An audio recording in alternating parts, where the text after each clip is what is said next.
L'Ukraine qui continue également à enquêter sur les possibles crimes de guerre commis par l'armée russe pendant plusieurs semaines d'occupation. Notre envoyé spécial Arthur de Porter a suivi une équipe judiciaire chargée de recueillir les témoignages. Regardez. Nous roulons en direction de Malaya-Rohan, un village situé à 20 km de Kharkiv, la deuxième ville d'Ukraine. Cette bourgade a été occupée par l'armée russe pendant un mois. Dans notre convoi, un procureur. Il est accompagné d'une équipe de la police scientifique. Ils viennent récupérer la dépouille d'une victime civile, morte dans un bombardement. Nous avons ordonné une autopsie afin de confirmer que la victime a bien été touchée par un éclat d'obus russe. Nous rendrons ensuite le corps à son mari afin qu'elle puisse être enterrée comme il se doit.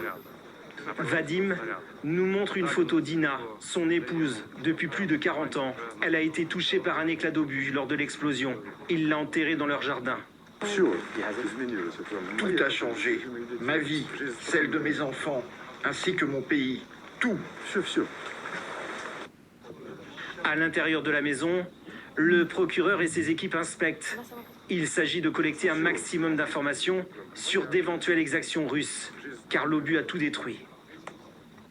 Nous trouverons le commandant en charge de l'unité militaire responsable du crime et nous le traduirons en justice, quoi qu'il arrive. Nous essayons de collecter toutes les preuves pour les utiliser dans le futur, s'il le faut jusqu'à la Cour pénale internationale. Ce cas n'est malheureusement pas unique, il y en a plusieurs autres. Aujourd'hui, nous avons par exemple reçu une demande d'enquête pour une fille et sa mère enterrées dans une même fosse.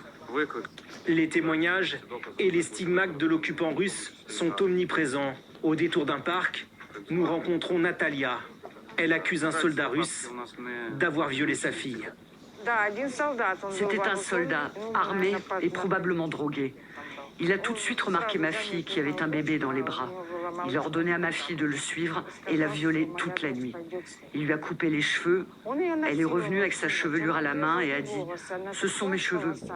Il lui avait également lacéré le visage et le cou. Selon les derniers chiffres des autorités ukrainiennes, depuis le début de la guerre, 3620 villes et villages auraient été occupés par la Russie. Plus de 15 000 crimes de guerre ont jusque-là été recensés.